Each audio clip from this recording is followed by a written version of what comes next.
Akulah Tuhanmu yang paling tinggi. Ini adalah bukti nyata dari Tuhanku. Ini adalah bukti dari Tuhanku. Kami berikan kepada Tuhan Musa dan Harun.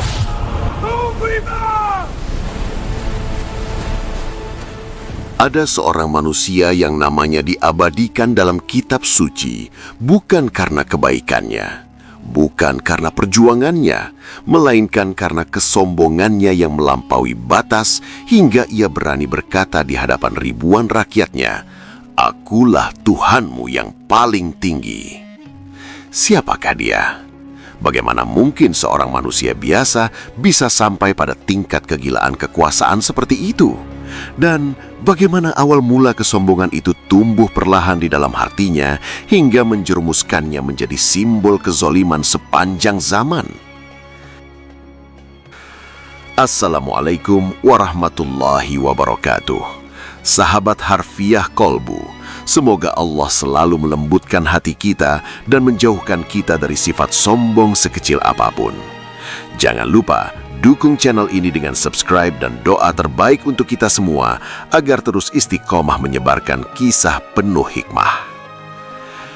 Di tanah yang subur oleh aliran sungai Nil, di tengah kemegahan peradaban Mesir kuno yang terkenal dengan istana tinggi, patung-patung raksasa, dan piramida megah yang menantang langit, lahirlah seorang anak laki-laki dari keluarga penguasa.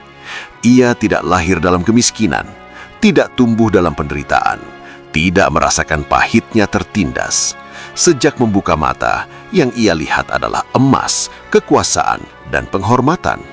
Para pelayan membungkuk ketika ia lewat, para pengawal berdiri tegak ketika ia melangkah, dan bisikan-bisikan istana selalu memujinya sebagai calon penguasa agung. Tidak ada yang berani membantah, tidak ada yang berani menegur, tidak ada yang berkata, "Engkau salah." Dan dari lingkungan seperti itulah benih pertama kesombongan mulai disiram setiap hari. Sejak kecil ia dididik dengan keyakinan bahwa dirinya berbeda dari manusia biasa. Guru-guru istana mengajarinya strategi perang, politik, dan cara mengendalikan rakyat. Namun, di balik semua itu, terselip doktrin berbahaya bahwa raja adalah bayangan Tuhan di bumi. Bahkan lebih dari itu, raja adalah titisan ilahi. Ketika ia bertanya suatu hari kepada salah satu penasihat tuanya, "Mengapa rakyat begitu takut kepadaku?" Sang penasihat menunduk dan menjawab dengan suara lembut, "Karena tuanku adalah penguasa hidup dan mati atas mereka." Kalimat itu sederhana, namun menancap kuat dalam hatinya. Dari sinilah perlahan muncul keyakinan bahwa kekuasaan bukan sekedar amanah, melainkan hak mutlak yang tak boleh digugat. Al-Quran mengabadikan bagaimana karakter seperti ini tumbuh dalam diri seorang penguasa.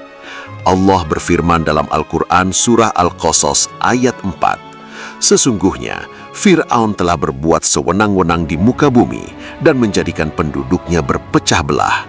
Ia menindas segolongan dari mereka."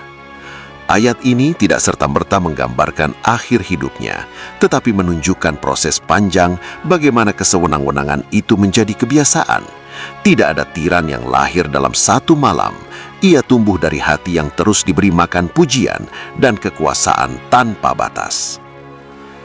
Ketika ayahnya wafat dan mahkota itu akhirnya berpindah ke kepalanya, suasana istana berubah menjadi pesta besar. Genderang ditabuh, rakyat dipaksa bersorak, dan para pejabat berlutut memberi sumpah setia. Ia berdiri di balkon tinggi, memandang lautan manusia di bawahnya. Di wajahnya terlukis senyum tipis, bukan senyum syukur, melainkan senyum puas. Dalam hatinya terlintas pikiran, "Semua ini milikku." Tidak ada rasa takut kepada Allah, tidak ada kesadaran bahwa kekuasaan hanyalah titipan. Yang ada hanyalah keyakinan bahwa dirinya tak tersentuh. Hari-hari berikutnya dipenuhi proyek ambisius. Ia memerintahkan pembangunan monumen-monumen raksasa, istana yang lebih megah dari sebelumnya, dan patung-patung yang memahat wajahnya dalam ukuran luar biasa besar. Suatu ketika, ia memanggil para arsitek dan berkata dengan nada dingin, "Bangun untukku menara yang tinggi, agar aku dapat melihat siapa Tuhan Musa itu." Perkataan ini diabadikan Allah dalam surah Dofir ayat 36-37. Ketika Fir'aun berkata kepada Haman agar dibuatkan bangunan tinggi supaya ia dapat naik melihat Tuhan Musa. Perintah itu bukan sekedar proyek fisik, tetapi simbol dari kesombongan intelektual. Seakan-akan Tuhan bisa dicapai dengan tangga dan batu bata. Di balik kemegahan itu, ada jeritan yang tak terdengar. Kaum Bani Israel dipaksa bekerja tanpa henti. Laki-laki dijadikan budak, perempuan dibiarkan hidup dalam ketakutan. Ia sengaja memecah belah masyarakat agar tak ada yang cukup kuat untuk melawannya. Ketika seorang pengawal bertanya, "Tuanku, mengapa mereka diperlakukan begitu keras?" Ia menjawab singkat, "Agar mereka tahu siapa yang berkuasa." Kalimat itu menunjukkan bahwa kekejaman baginya bukan sekedar alat, melainkan pernyataan identitas. Kesombongan yang terus dipelihara akhirnya mengubah cara pandangnya terhadap dirinya sendiri. Ia tidak lagi melihat dirinya sebagai manusia yang bisa sakit, bisa salah, atau bisa mati. Ia mulai menikmati ketika rakyat bersujud di hadapannya. Dalam sebuah upacara besar, ia berdiri di atas singgasana emas dan dengan suara lantang berkata, "Wahai para pembesar kaumku, aku tidak mengetahui Tuhan bagimu selain aku." Ucapan ini diabadikan dalam surah Al-Qasas ayat 38. Bayangkan betapa mengerikannya suasana itu. Ribuan orang diam, tak ada yang berani menentang, sementara satu manusia mengklaim posisi yang hanya layak bagi Allah. Namun, kesombongan selalu membawa kebutaan. Ia mengira kemakmuran Mesir adalah hasil mutlak kecerdasannya. Ia lupa bahwa sungai Nil mengalir bukan karena perintahnya, bahwa matahari terbit bukan karena izinnya. Allah mengingatkan dalam surah Az-Zuhruf ayat 51, bagaimana Fir'aun berkata dengan angkuh, "Bukankah kerajaan Mesir ini milikku dan sungai-sungai ini mengalir di bawahku?" Perhatikan kata-katanya, milikku, seolah-olah alam tunduk pada kehendaknya, padahal ia hanyalah makhluk yang suatu hari akan kembali menjadi tanah. Di dalam istana, para penasehat sebenarnya ada yang menyadari bahaya kesombongan ini, tetapi ketakutan membungkam mereka. Salah seorang di antara mereka pernah berbisik pelan, "Tuanku, tidakkah sebaiknya kita berhati-hati dalam berbicara tentang ketuhanan?" Fir'aun menatapnya tajam dan berkata, "Apakah engkau meragukanku?" Sejak saat itu tak ada lagi yang berani memberi nasihat. Kekuasaan yang tidak diawasi selalu berubah menjadi tirani, dan tirani yang dibiarkan akan melahirkan kezoliman yang sistematis. Begitulah awal perjalanan seorang manusia yang kelak dikenal sebagai Fir'aun paling zolim dalam sejarah. Ia tidak langsung mengaku sebagai Tuhan sejak lahir, tetapi ia membiarkan pujian menumpuk tanpa pernah mengoreksinya. Ia membiarkan kekuasaan membentuk identitasnya. Ia menolak setiap tanda kecil yang bisa mengingatkannya bahwa dirinya hanyalah hamba. Dan disinilah pelajaran pertama bagi kita. Kesombongan tidak selalu datang dalam bentuk teriakan lantang. Terkadang ia tumbuh diam-diam, disirami oleh rasa aman dan kuasa. Langit Mesir tetap cerah saat itu, sungai Nil tetap mengalir tenang, dan istana tetap berdiri megah. Tak seorang pun menyangka bahwa di balik kemegahan itu, takdir besar sedang disusun oleh Allah. Karena ketika seorang manusia merasa dirinya paling tinggi, di saat itulah Allah mulai menunjukkan bahwa tidak ada yang lebih tinggi darinya. Kemegahan istana itu tiba-tiba terusik oleh sebuah kabar yang berembus pelan namun memicu gelombang ketakutan yang tak terlihat. Para ahli nujum kerajaan datang dengan wajah pucat, membawa hasil perhitungan bintang-bintang yang bagi mereka bukan sekedar cahaya di langit, melainkan isyarat takdir. Di aula istana yang luas, dengan pilar-pilar tinggi menjulang dan obor menyala di setiap sudut, mereka berdiri gemetar di hadapan penguasa yang tak pernah terbiasa mendengar kabar buruk. "Wahai Paduka," salah satu dari mereka membuka suara dengan hati-hati, "kami melihat pertanda akan lahir seorang anak laki-laki dari kalangan Bani Israel yang kelak menjadi sebab runtuhnya kekuasaanmu." Aula itu mendadak sunyi. Tidak ada suara selain detak jantung para penasihat yang seakan terdengar di antara bayang-bayang patung raksasa. Fir'aun tidak langsung marah, ia justru tertawa kecil, namun tawa itu dingin dan menusuk. Seorang bayi, katanya pelan, bangkit dari singgasana emasnya. Kalian mengatakan seorang bayi akan meruntuhkanku. Ia berjalan mendekati para ahli nujum itu, tatapannya tajam, penuh ancaman. Apakah kalian lupa siapa aku? Para penasihat saling berpandangan, tak ada yang berani mengangkat wajah. Ketika kesombongan bertemu ketakutan, lahirlah keputusan-keputusan paling kejam dalam sejarah. Ketakutan akan kehilangan kuasa membuatnya memandang setiap bayi Bani Israel sebagai ancaman. Ramalan itu, benar atau tidak, telah menyulit api paranoia di dalam dadanya. Allah mengabadikan bagaimana kezaliman itu berkembang dalam firman-Nya di Al-Quran Surah Al-Qasas ayat 4, bahwa Fir'aun menjadikan penduduknya berpecah belah dan menindas segolongan dari mereka. Ayat ini bukan sekedar catatan sejarah, melainkan gambaran nyata tentang strategi kekuasaan yang memecah dan menguasai. Dalam ketakutannya, Fir'aun memanggil para panglima dan pejabat tinggi. Mulai hari ini, katanya dengan suara berat, setiap bayi laki-laki dari Bani Israel harus dibunuh, jangan ada yang tersisa. Salah seorang panglima mencoba bertanya dengan hati-hati, "Tuanku, bagaimana jika ini menimbulkan pemberontakan?" Fir'aun menatapnya tajam, ketakutan lebih kuat dari pemberontakan, buat mereka takut. Maka dimulailah masa paling kelam bagi Bani Israel. Pasukan menyisir rumah-rumah, tangisan ibu-ibu menggema di lorong-lorong sempit, dan darah tak berdosa menetes di tanah Mesir yang subur. Setiap bayi laki-laki dianggap ancaman sebelum sempat mengenal dunia. Jeritan para ibu yang memohon belas kasihan tidak menggugah hati sang penguasa.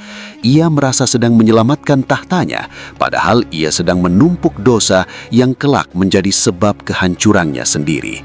Di istana, laporan demi laporan datang. "Tuanku, perintah telah dijalankan." Fir'aun hanya mengangguk, seolah itu hanyalah angka-angka dalam catatan administrasi, bukan nyawa manusia. Namun takdir Allah berjalan dengan cara yang tak pernah bisa ditebak oleh akal manusia. Di tengah situasi mencekam itu, seorang perempuan dari Bani Israel melahirkan seorang bayi laki-laki. Ia memeluk bayinya dengan hati bergetar, sadar bahwa setiap tangisan kecil bisa menjadi panggilan maut. Allah mengisahkan dalam surah Al-Qasas ayat 7, bagaimana Dia mewahyukan kepada ibu Musa, "Susuilah dia, dan apabila engkau khawatir terhadapnya, maka hanyutkanlah dia ke sungai." Betapa berat perintah itu bagi seorang ibu, menghanyutkan bayinya sendiri ke sungai Nil bukan karena tidak mencintai, tetapi karena percaya penuh pada janji Allah. Di dalam sunyi malam, dengan air mata yang tak henti mengalir, ia meletakkan bayinya di dalam peti kecil dan berbisik, "Ya Allah, Engkau yang memberinya, Engkau pula yang menjaganya." Sungai Nil yang selama ini menjadi simbol kekayaan Mesir, kini menjadi saksi bisu perjalanan takdir. Peti kecil itu mengapung perlahan mengikuti arus yang tenang menuju arah yang tak pernah dibayangkan oleh ibu sang bayi. Di saat para prajurit sibuk membunuh bayi-bayi lain, seorang bayi justru sedang menuju pusat kekuasaan itu sendiri. Arus membawa peti itu mendekati taman istana, tempat keluarga kerajaan biasa bersantai. Para pelayan melihat sesuatu mengapung dan segera mengambilnya. Ketika peti itu dibuka, terdengar tangisan lembut yang membuat hati siapapun yang mendengarnya bergetar. Istri Fir'aun yang dikenal dalam riwayat sebagai wanita berhati lembut memandang bayi itu dengan penuh kasih. "Anak ini indah sekali," katanya pelan. Ketika Fir'aun dipanggil untuk melihat temuan itu, ia berdiri menatap bayi yang tak bersalah tersebut. Sesaat, entah mengapa, hatinya tidak mampu memerintahkan pembunuhan. Istrinya berkata, sebagaimana diabadikan dalam surah Al-Qasas ayat 9, "Ia penyejuk mata bagiku dan bagimu. Janganlah kamu membunuhnya, mudah-mudahan ia bermanfaat bagi kita atau kita jadikan dia anak." Kata-kata itu sederhana, namun menjadi bagian dari skenario besar yang telah Allah tetapkan. Fir'aun terdiam, lalu mengangguk singkat, "Baiklah, rawat dia." Ironi terbesar dalam kisah ini mulai terbentuk. Bayi yang diramalkan akan menghancurkan kekuasaan Fir'aun justru dibesarkan di bawah atap istananya sendiri. Setiap hari ia melihat anak itu tumbuh tanpa menyadari bahwa ia sedang memelihara takdir yang kelak akan menantangnya. Ketika bayi itu menangis dan tak mau menyusu kepada wanita-wanita istana, kegelisahan melanda. Hingga akhirnya datang seorang perempuan yang menawarkan diri untuk menyusui. Ia adalah ibu kandungnya sendiri yang dipertemukan kembali oleh skenario Allah. Surah Al-Qasas ayat 13 menjelaskan bagaimana Allah mengembalikan Musa kepada ibunya agar hatinya tenang dan ia mengetahui bahwa janji Allah itu benar. Sementara itu, kebijakan pembunuhan bayi terus berjalan, namun strategi itu mulai menunjukkan dampak sosial. Jumlah pekerja berkurang drastis karena generasi muda lelaki semakin sedikit. Para penasihat ekonomi kerajaan mulai khawatir. "Tuanku," ujar salah seorang pejabat, "jika semua bayi laki-laki dibunuh, kelak siapa yang akan bekerja untuk kita?" Fir'aun merenung sejenak, lalu memutuskan kebijakan baru. Pembunuhan dilakukan selang-seling setiap tahun. 1 tahun bayi laki-laki dibunuh, 1 tahun dibiarkan hidup. Kebijakan ini menunjukkan bahwa bahkan dalam kezoliman pun ia tetap berpikir dengan kalkulasi kekuasaan, bukan dengan nurani. Waktu berlalu dan anak yang dahulu hanyut di sungai Nil itu tumbuh menjadi pemuda cerdas di dalam istana. Ia mendapatkan pendidikan terbaik, mengenal sistem kerajaan, bahkan memahami pola pikir penguasa yang membesarkannya. Fir'aun memandangnya dengan bangga, tak pernah menyangka bahwa pemuda itu adalah bagian dari kaum yang ia tindas. Ketika melihat kecerdasannya, ia pernah berkata kepada salah satu pejabat, "Anak ini akan menjadi aset besar bagi kerajaan." Betapa takdir bekerja dalam diam, musuh terbesar kadang tumbuh di dalam rumah sendiri tanpa disadari. Namun di luar istana, luka Bani Israel belum sembuh. Penindasan demi penindasan menumpuk menjadi bara yang tersimpan. Fir'aun mungkin merasa aman karena telah menghabisi ribuan bayi, tetapi ia tidak menyadari bahwa rencana Allah tidak pernah bisa dibatalkan oleh strategi manusia. Ketika ia berdiri di balkon istana memandang sungai Nil yang mengalir tenang, mungkin ia merasa telah mengalahkan ramalan itu. Ia tidak tahu bahwa sungai yang sama pernah membawa seorang bayi ke dalam hidupnya. Bayi yang suatu hari akan berdiri di hadapannya, membawa kalimat kebenaran yang menggoncangkan seluruh Mesir. Tahun-tahun berlalu, dan anak yang dulu hanyut di sungai Nil itu kini telah tumbuh menjadi seorang lelaki dewasa dengan sorot mata yang tajam namun menyimpan kegelisahan. Ia mengenal lorong-lorong istana, memahami bahasa para bangsawan, dan mengerti bagaimana sistem kekuasaan bekerja dari dalam. Namun darah Bani Israel tetap mengalir dalam dirinya, dan setiap kali ia menyaksikan kaumnya dipukul, dipaksa bekerja tanpa upah, atau dihina di depan umum, hatinya terasa terbelah. Suatu hari, ketika ia berjalan di sudut kota, ia melihat seorang Mesir memukul seorang Bani Israel dengan kasar.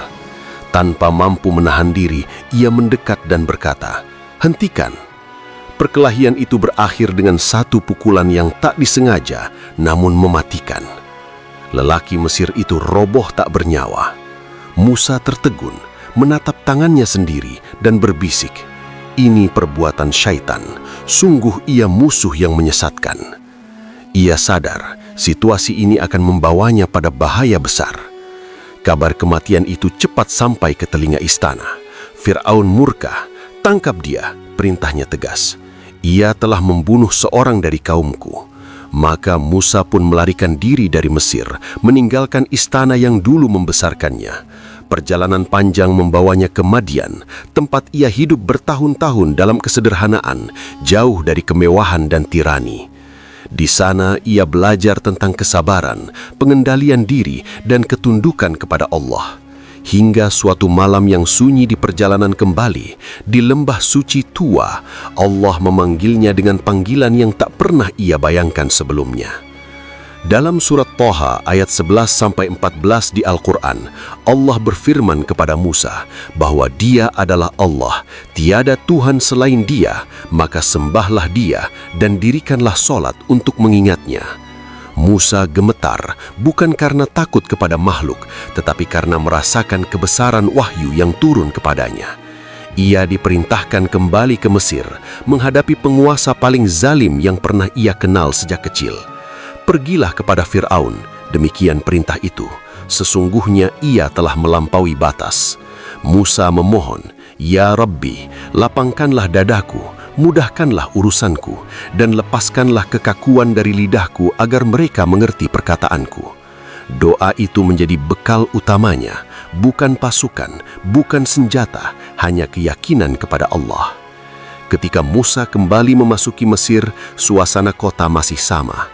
Istana megah berdiri kokoh, patung-patung besar memantulkan cahaya matahari, dan para budak tetap bekerja tanpa henti. Namun kali ini ia datang bukan sebagai anak angkat istana, melainkan sebagai utusan Allah. Ia ditemani saudaranya Harun yang fasih berbicara. Di haula besar istana, tempat dulu ia pernah berdiri sebagai bagian dari keluarga kerajaan, kini ia berdiri sebagai penantang sistem yang membesarkannya. Fir'aun duduk di singgasana emasnya, menatap Musa dengan campuran heran dan marah. Bukankah kami membesarkanmu di antara kami sejak kecil, katanya dengan nada merendahkan, sebagaimana diabadikan dalam surat Asy-Syu'ara ayat 18. Dan engkau tinggal bersama kami bertahun-tahun. Musa menjawab dengan tenang, Aku melakukannya ketika itu dalam keadaan khilaf, dan aku melarikan diri dari kalian karena takut. Lalu Tuhanku memberiku hikmah dan menjadikan aku salah seorang rasul. Kata-kata itu menggema di haula istana, membuat para pembesar saling berpandangan. Fir'aun bangkit sedikit dari singgasananya, wajahnya memerah. Dan siapa Tuhan semesta alam itu? Tanyanya dengan nada sinis. Musa menjawab tanpa ragu, Tuhan langit dan bumi dan apa yang ada di antara keduanya, jika kamu meyakini. Dialog itu bukan sekedar percakapan, tetapi benturan dua keyakinan. Satu dibangun di atas kesombongan, satu lagi di atas wahyu. Untuk membungkam Musa, Fir'aun memanggil para penyihir terbaik dari seluruh Mesir. Ia ingin menunjukkan kepada rakyat bahwa mukjizat Musa hanyalah sihir biasa. Di sebuah lapangan luas, rakyat dikumpulkan. Hari itu menjadi pertunjukan besar, bukan hanya adu kemampuan, tetapi adu kebenaran. Para penyihir melemparkan tali dan tongkat mereka, dan dengan sihir yang memukau, benda-benda itu tampak bergerak seperti ular. Orang-orang terperangah, namun Musa tidak gentar. Atas perintah Allah, ia melemparkan tongkatnya, dan tongkat itu berubah menjadi ular besar yang nyata, menelan semua sihir mereka. Keheningan menyelimuti lapangan. Para penyihir yang paling memahami seluk-beluk sihir justru sujud dan berkata, Kami beriman kepada Tuhan Musa dan Harun. Peristiwa itu mengguncang istana. Fir'aun tidak menyangka bahwa para penyihir andalannya justru berbalik arah. Dengan marah ia berteriak, Apakah kalian beriman kepadanya sebelum aku memberi izin? Ia mengancam akan memotong tangan dan kaki mereka secara bersilang, serta menyalib mereka. Namun para penyihir itu menjawab dengan penuh keyakinan, Putuskanlah apa yang hendak engkau putuskan. Engkau hanya dapat memutuskan kehidupan dunia.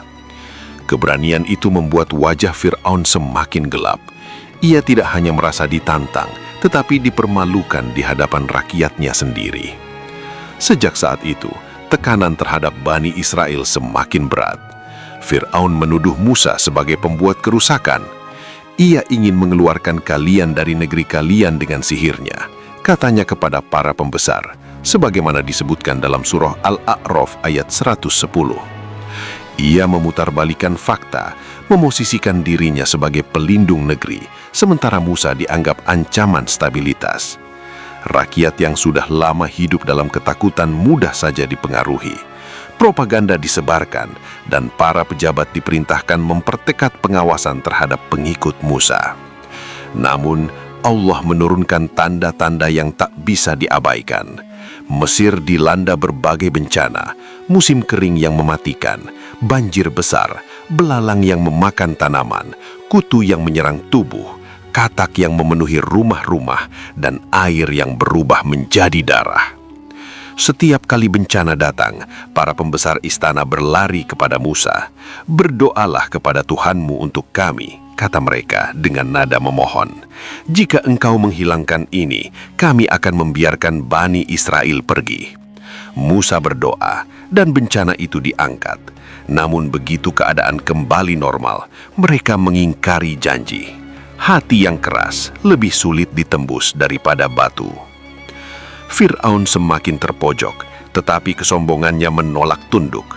Ia pernah berkata di hadapan kaumnya, sebagaimana dalam surah Az-Zukhruf ayat 52, "Bukankah aku lebih baik dari orang yang hina ini dan hampir tidak dapat menjelaskan perkataannya?" Ia merendahkan Musa karena latar belakangnya, karena logatnya, karena masa lalunya. Baginya kebenaran diukur dari status sosial dan kekuasaan, bukan dari wahyu. Ia lupa bahwa Allah memilih siapapun yang Dia kehendaki untuk membawa risalah, tanpa memandang istana atau padang pasir. Di dalam istana, para penasihat mulai merasakan kegelisahan. Salah seorang di antara mereka berkata pelan, "Tuanku, apakah engkau akan membiarkan Musa dan kaumnya membuat kerusakan di negeri ini dan meninggalkan engkau serta Tuhan-Tuhanmu?" Pertanyaan itu menyulut ego Fir'aun. Ia menjawab tegas, "Kami akan membunuh anak-anak laki-laki mereka dan membiarkan perempuan-perempuan mereka hidup, dan sesungguhnya kami berkuasa atas mereka." Kata-kata itu menunjukkan bahwa ia masih percaya pada strategi lama, kekerasan sebagai solusi. Ia tidak menyadari bahwa setiap langkah kerasnya justru mempercepat runtuhnya kekuasaannya sendiri. Ketegangan mencapai titik yang hampir tak tertahankan. Musa terus menyampaikan pesan dengan sabar, mengajak Fir'aun kepada tauhid, mengingatkannya tentang hari pembalasan. "Wahai Fir'aun, janganlah engkau berlaku sombong terhadap Allah. Sesungguhnya aku datang kepadamu dengan bukti yang nyata." Namun jawaban yang ia terima hanyalah ejekan dan ancaman. Istana yang dulu menjadi rumahnya, kini menjadi medan pertarungan ideologi dan keyakinan. Di satu sisi berdiri seorang penguasa yang mengklaim ketuhanan, di sisi lain seorang nabi yang membawa kalimat La ilaha illallah. Dan di tengah semua itu, rakyat menjadi saksi pertarungan antara kebenaran dan kesombongan, tanpa menyadari bahwa keputusan besar sedang mendekat. Keputusan yang akan membawa mereka pada malam paling menentukan dalam sejarah Mesir.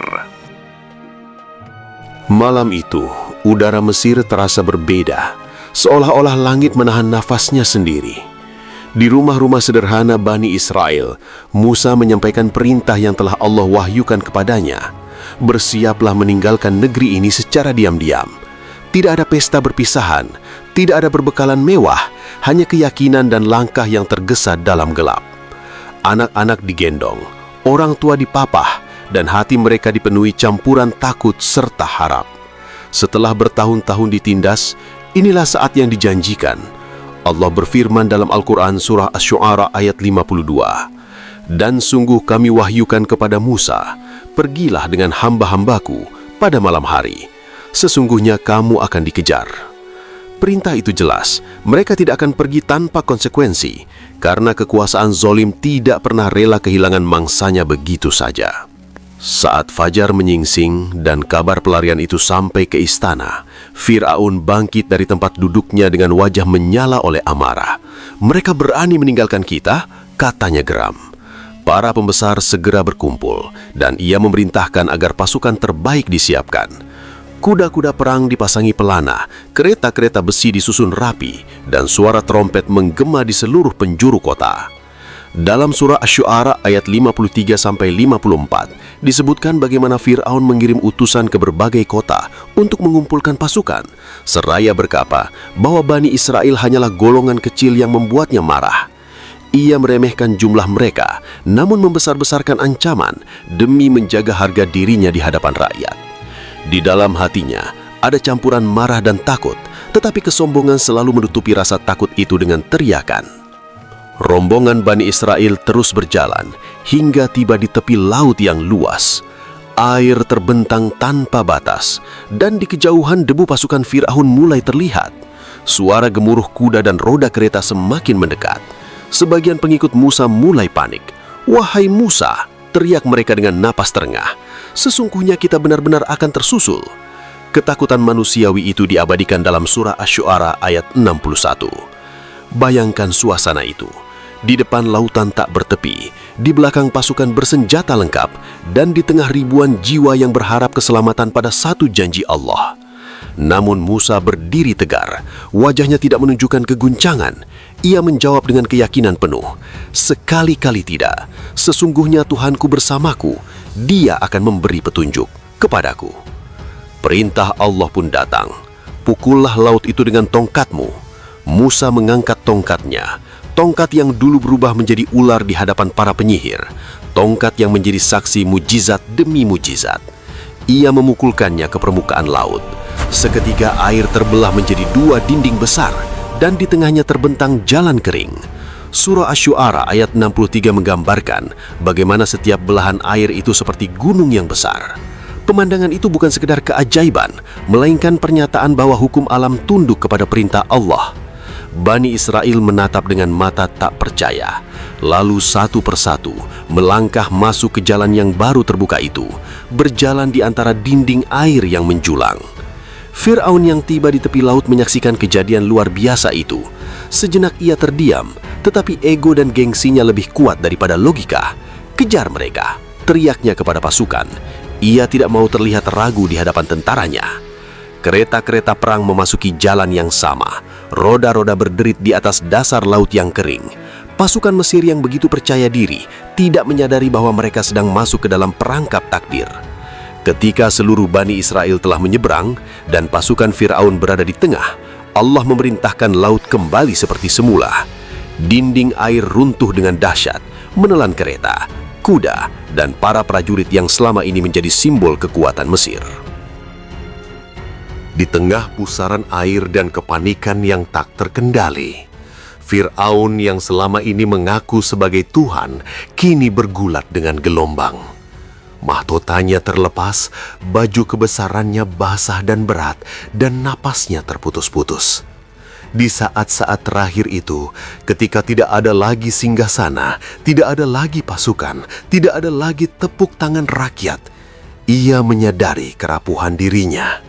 Dalam surah Yunus ayat 90, Allah mengabadikan pengakuannya. "Aku percaya bahwa tidak ada Tuhan melainkan Tuhan yang dipercayai oleh Bani Israel, dan aku termasuk orang-orang yang berserah diri." Namun penyesalan yang datang ketika ajal telah di depan mata tidak lagi bernilai sebagai taubat yang diterima.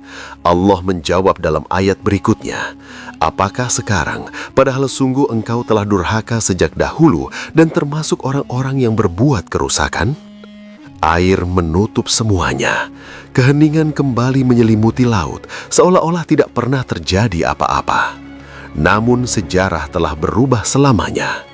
Tubuh Fir'aun yang dulu diagungkan kini terombang-ambing tak berdaya.